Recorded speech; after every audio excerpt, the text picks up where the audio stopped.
तो जी हाँ दोस्तों, आज हम बात करने वाले India one of the leading multibagger and market leader stock, जिसने यहां पे हमें मोर देन 11,000% से भी ज्यादा रिटर्न्स कमा के दिए। And yes, we are talking about HDFC, यानी कि हाउसिंग डेवलपमेंट फाइनेंस कॉर्पोरेशन के बारे में। एंड दोस्तों, अभी इस कंपनी के धमाकेदार Q3 के रिजल्ट सामने निकल के आ चुके हैं। जैसा कि आपने थंबनेल में देखा कि भाई ये कंपनी अभी 4,000 तक बिल्कुल भी नहीं रुकने वाली है। एंड दोस्तों, अगर ऐसा आखिर इस कंपनी में क्या है कि आपने इस कंपनी के अंदर जरूर निवेश करना चाहिए, तो वो सारी की सारी कंप्लीट चीजें हम आज के इस वीडियो में पूरा प्रॉपर तरीके से step by step point two point discussion करेंगे। लेकिन मेक श्योर आपने स्टॉक मार्केट चैंपियंस चैनल को सब्सक्राइब करना बिल्कुल भी नहीं भूलना चाहिए। तो चलिए दोस्तों, बढ़ते हैं हमारे आज के टॉपिक की तरफ।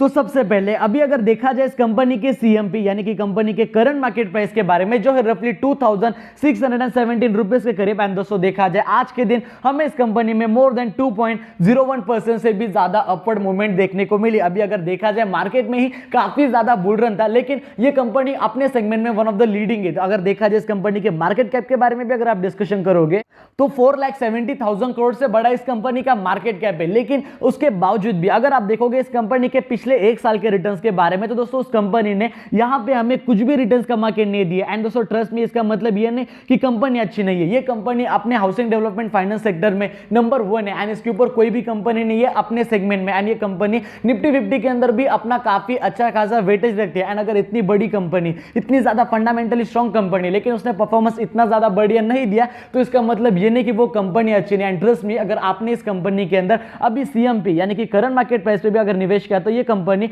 आपको आने वाले टाइम में काफी ज्यादा बढ़िया रिटर्न्स कमा के दे सकती है। एंड हाँ भाई, ये कंपनी मेरे पोर्टफोलियो में भी अवेलेबल है। तो अभी अगर देखा जाए इस कंपनी के थोड़े रिटर्न्स के बारे में, तो पिछले 5 साल के अंदर 87% जितने रिटर्न्स, एंड मैक्सिमम के बारे में डिस्कशन करोगे तो मोर देन 22 साल के अंदर हमें इस कंपनी ने 11,000% जितने रिटर्न्स कमा के दे दिए थे, जो डेफिनेटली काफी ज्यादा बढ़िया मल्टीबैगर रिटर्न्स माने जाते हैं। लेकिन अभी अगर सीधा रिजल्ट्स के बारे में डिस्कशन किया जाए, तो दोस्तों अभी हम आ चुके हैं यहां पे हमारे मेन स्क्रीन की तरफ। सबसे पहले मैं आपको बताना चाहूंगा कि यहां पे सारे के सारे जो रुपीज रहेंगे वो रुपीज इन करोड़ में रहने वाले। एंड दोस्तों, यहां पे मैंने जो टिक मार्क किया, ये कंपनी के Q3 के रिजल्ट 2022 के यानी कि अब के। एंड दोस्तों, यहां पे मैंने जो डबल टिक मार्क किया, ये कंपनी के Q3 के रिजल्ट 2021 के यानी कि प्रीवियस क्वार्टर के। एंड दोस्तों, यहां पे मैंने जो सर्कल किया, ये कंपनी के प्रीवियस क्वार्टर के यानी कि Q2 के रिजल्ट। तो दोस्तों, हम इसे ईयर ऑन ईयर बेसिस भी कंपेयर करेंगे एंड साथ ही साथ हम इसे क्वार्टर ऑन क्वार्टर बेसिस भी कंपेयर करेंगे। राइट, यहां तक आपको सारी चीजें क्लियर हो गई। तो अभी सबसे पहले हम बात करना चाहेंगे कंपनी के टोटल इनकम के बारे में, यानी कि भाई कंपनी ने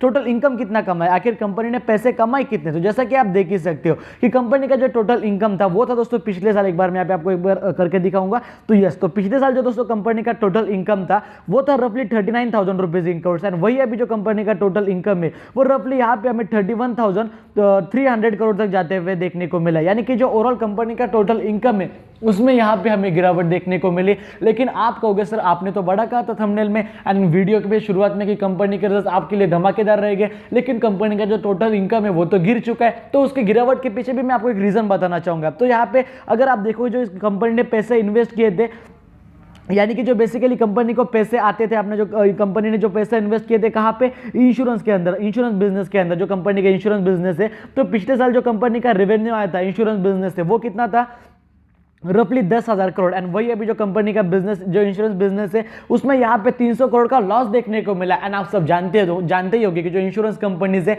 लाइक जो उनका जो मतलब ओवरऑल बिजनेस है वो थोड़ा भी माइनस में चल रहा है। जितने भी लाइक आईसीआईसीआई प्रूडेंशियल हो गया, आईसीआईसीआई लाइफ होगा, एचडीएफसी लाइफ होगा, तो उन सारे कंपनीज का जो बिजनेस है वो सच इतना ज्यादा बढ़िया देखने को नहीं मिल रहा। लेकिन अभी अगर आप एचडीएफसी के बारे में, एचडीएफसी केस के बारे में अगर आप देखोगे, तो यहाँ पे दोस्तों जो मेन बात आ जाती है वो होती है कंपनी के खर्चों के बारे में। एंड अगर आप देखोगे जो यहाँ पे जो कंपनी के खर्चे वो कितना कम हो चुके हैं, कंपनी का जो खर्चा था पिछले साल वो था रफली 34,000 रुपीज इन करोड़। एंड वही अभी जो कंपनी का खर्चा है वो रफली यहाँ पे हमें 26,000 करोड़ तक जाते हुए देखने को मिला। यानी कि जो ओवरऑल कंपनी के टोटल एक्सपेंसेस है उसके अंदर रफली यहाँ पे हमें अगर रफली कंसिडर किया जाए तो मोर देन यहाँ पे हमें 35% से भी ज्यादा डिक्रीज देखने को मिला, जो आप सब लोगों के लिए भाई एक फिर से बढ़िया पॉइंट बन जाता है। एंड उसी के कारण जो कंपनी का ओवरऑल प्रॉफिट है हमें उसमें उछाल देखने को मिलेगा। तो जैसा कि आप देख ही सकते हो कि कंपनी का जो टोटल कंप्रेहेंसिव इनकम था वो अगर कितना था पिछले साल, यानी कि जो कंपनी का प्रॉफिट आफ्टर टैक्स होता है, तो दोस्तों पिछला जो कंपनी का प्रॉफिट था वो था रफली 5,700 रुपीज इन करोड़, एंड वही अभी जो कंपनी का प्रॉफिट है वो रफली यहाँ पे हमें 616, यानी कि जो कंपनी का ओवरऑल प्रॉफिट है उसमें यहाँ पे हमें जम देखने को मिला क्वार्टर ऑन क्वार्टर बेसिस भी and year on year basis भी, एंड उसी के कारण जो कंपनी का ईपीएस है यानी कि जो कंपनी की अर्निंग पर शेयर है उसमें भी यहाँ पे हमें काफी ज्यादा बढ़िया बढ़ोतरी देखने को मिली। तो कंपनी का पिछला जो ईपीएस था वो था 28 के करीब, एंड वही कंपनी का ईपीएस 28 से बढ़ के यहाँ पे हमें 32 तक जाते हुए देखने को मिला, जो आप सब लोगों के लिए फिर से एक बढ़िया पॉइंट बन जाता है। ओवरऑल जो कंपनी के रिजल्ट्स रहे वो नो डाउट काफी ज्यादा मतलब डिसेंट से थे। कंपनी के बिजनेस में ऐसा इतनी ज्यादा ग्रोथ नहीं थी क्योंकि कंपनी का जो इंश्योरेंस बिजनेस है उसमें थोड़ी गिरावट देखने को मिली, लेकिन जो ओवरऑल कंपनी के खर्चे कम होने के कारण जो कंपनी का प्रॉफिट है उसमें काफी अच्छा खासा डिक्लाइन देखने को मिला। एंड अगर भाई कंपनी का जो पिछला एक साल का परफॉर्मेंस है वो ऐसा इतना ज्यादा बढ़िया नहीं, तो अगर आपने इस कंपनी के अंदर अभी भी निवेश कर लिया तो आने वाले टाइम में ये कंपनी आपको डेफिनेटली बढ़िया रिटर्न्स कमा के दे सकती है, लेकिन बस आपको इस कंपनी को होल्ड करना आना चाहिए। तो दोस्तों अगर आपको हमारा आज का ये वीडियो पसंद है, वीडियो को लाइक कर देना, चैनल को सब्सक्राइब कर देना, एंड अगर आपके वजह से किसी का फायदा हो रहा होगा तो मेक श्योर उन्हें वीडियो शेयर करना बिल्कुल भी मत भूलना। दोस्तों जय हिंद, धन्यवाद।